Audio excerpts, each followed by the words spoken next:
खुलुमबाय बे समाव बडलेण्ड इंखं टेलिभिजननि स्टुडिय'आव आं मिथिका नार्जारी दिनै फुंबिलिनि गाहाय रादाबफ्राव दङ।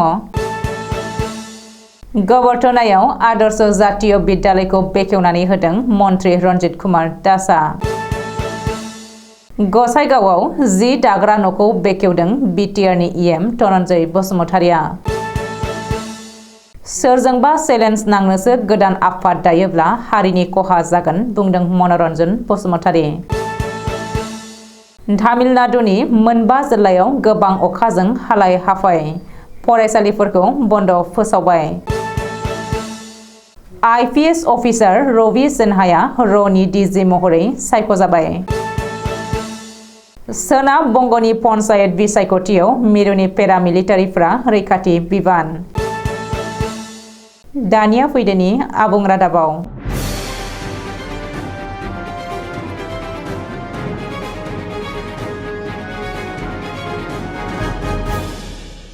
आसामनि गिबि मन्त्री डक्टर हिमन्त बिश्व शर्माया आसामाव सोलोंथाइ बिथिङाव मोनसे मोजां थासारियाव लाबोनो थाखाय गं 18 आदर्श बिद्यालय आरो गं 19 साहा बागान आदर्श गोजौसिन गेजेर फरायसालि गायसनदों।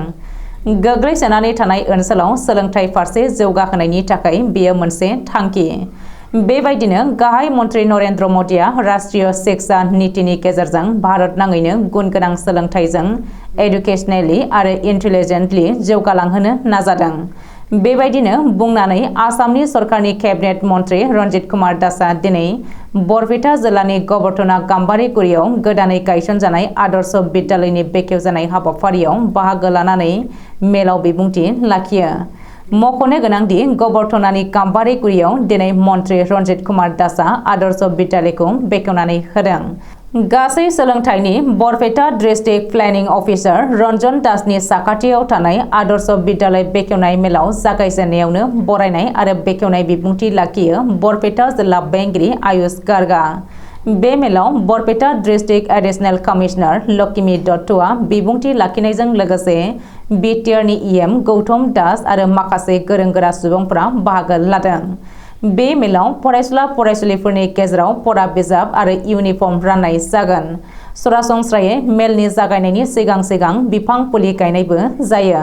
बेराफारसेथिं मैया गबर्तनायाव थानाय जिकेबि कलेजनि गोदानै लुफुंनाय हस्टेल आरो अडिटोरियामखौ नेम बायदियै बेखेवजेनो मन्त्री रन्जित कुमार दासआ। बिटिआर सोरखारनि बडलेण्ड हेन्डलुम मिशननि सिङाव थानाय गसाइगावनि कासियाबारियाव थानाय सोरां हेन्डलुम इन्टारप्राइजनि 10 दाग्रा न' बेखेवदों इएम धनन्जय बसुमतारी बिथाङा। गोदान बेखेवनायाव गसाइगाव बिधानसभा बियाबनि एमएलए जिरन बसुमतारीजों लोगोसे इएम रेवरेवा नार्जिहारि आरो आसाम स्टेट रुरेल लिभलिहुड मिशननि स्टेट डाइरेक्टर कृष्णा बरुवा आरो ओनसोलनि गोबां सोद्रोमाफ्रा बाहागो लादों। मख'नो गोनांदि 102 सा आइजो सोद्रोमाफोर थानाय कासियाबारि हेन्डलुम इन्टारप्राइजनि सोद्रोमाफोरा थांनाय 2021 मायथाइयाव गायसननानै गावसुंथा महरै गंथाम थाट लानानै जागायजेनदोंमोन जि दानायखौ। उनाव आइजोफोरनि खस्थ' खालामनायखौ नुनानै बिटिआर सोरखारनि बडलेण्ड हेन्डलुम मिशननिफ्राय गं 30 थाट हरो आरो जि दानो थाखाय गंसे गेदेर न'बो हरो। बे न'खौनो हेन्डलुम एन्ड टेक्सटाइल फुड प्रसेसिंनि मावफुं सोद्रोमा धनन्जय बसुमतारी बिथाङा बेखेवनानै कासियाबारि हेन्डलुम इन्टारप्राइजनो गथायनानै होयो। धेमाजि जिल्लानि सिलाफोथार दखरा खौसेथि बर' सुबुं अनसाय आफादनि बानजायनायाव दैमालु गोजौ फरायसालिनि नब्लाङाव आफादारि सांग्रांथि मेल खुंफुंनाय जायो।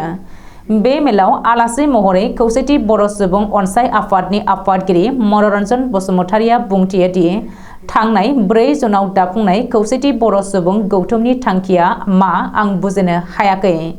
बिथांमोना बुंदों बर' कसारी अनसाय गाव हायुङारि खुंथायखौ आबुङै दाफुंनो थाखाय खौसेथि बर' सुबुं गौथुमखौ दाफुंदों।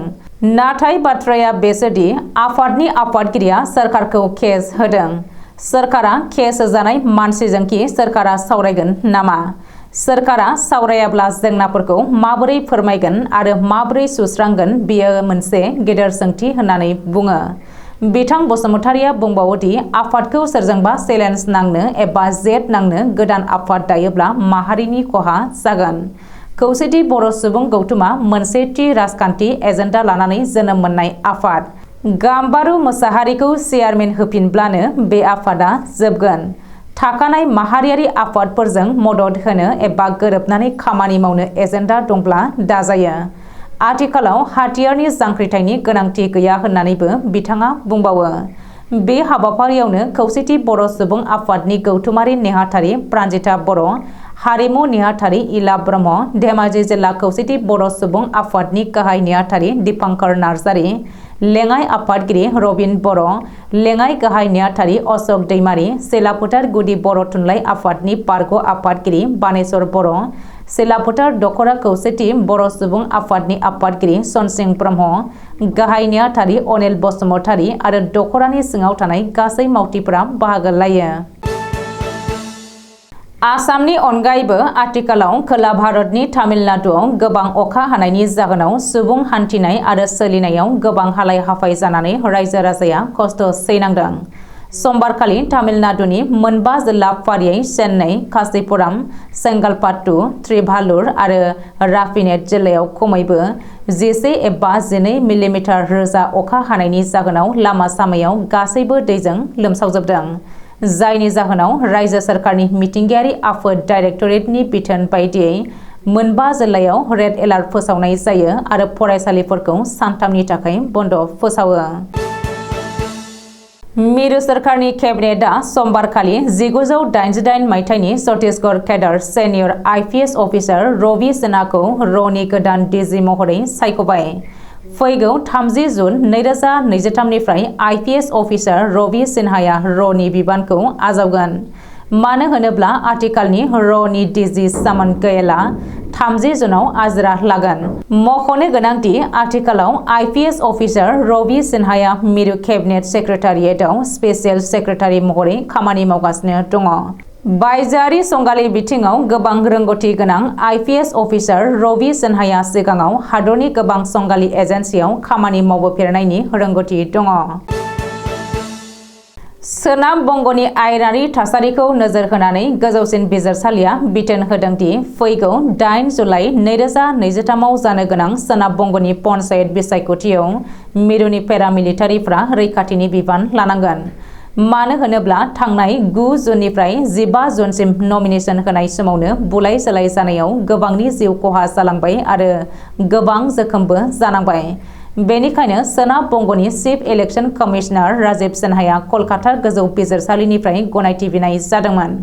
मख'नो गोनांदि सोनाब बंग'नि मालदायाव फैगौ पन्चायत बिसायख'थिनि बिजाथिखौ लानानै हिंसायारि जाथाय जादोंमोन। कंग्रेसनि सासे मावथिया तृणमूल कंग्रेस दोलोनि दैदेनगिरिखौ लामायाव गाग्लोबनानै जिउ फोजोबदोंमोन। मुस्ताफा शेख मुंनि सासे तृणमूल कंग्रेस दैदेनगिरिया 48 बोसोर बैसोनि आब्दुल मानान होननाय सासे सुबुङा बुथारदोंमोन। अदेबानि पुलिसआ सिनायथिनानै एरेस्ट खालामदोंमोन दायनिगिरिखौ। जायगानि एमएलए सबिना जासमिना फोरमायथिनाय बायदिब्ला सिगाङाव आब्दुल मानानाबो टीएमसी दोलोनिनो मावथिमोन। नाथाय टीएमसी दोलोनिफ्राय पन्चायत बिसायख'थिनि थाखाय टिकेट मोनैनि जाहोनाव कंग्रेस दोलोआव हाबफैदोंमोन। बे जाथायनि अनगायैबो कुचबिहारनि बिडिअ मावख'नि लांगोनायाव बीजेपी दैदेनगिरि आरो आथिखालाव मिरु सोरखारनि रायजो मन्थ्रि नीतीश प्रामाणिकनि सायाव गाग्लोबदोंमोन टीएमसी दैदेनगिरिफ्रा। दिनै फुंबिलिनि रादाबा एसेनोसै। गोजोन्थों।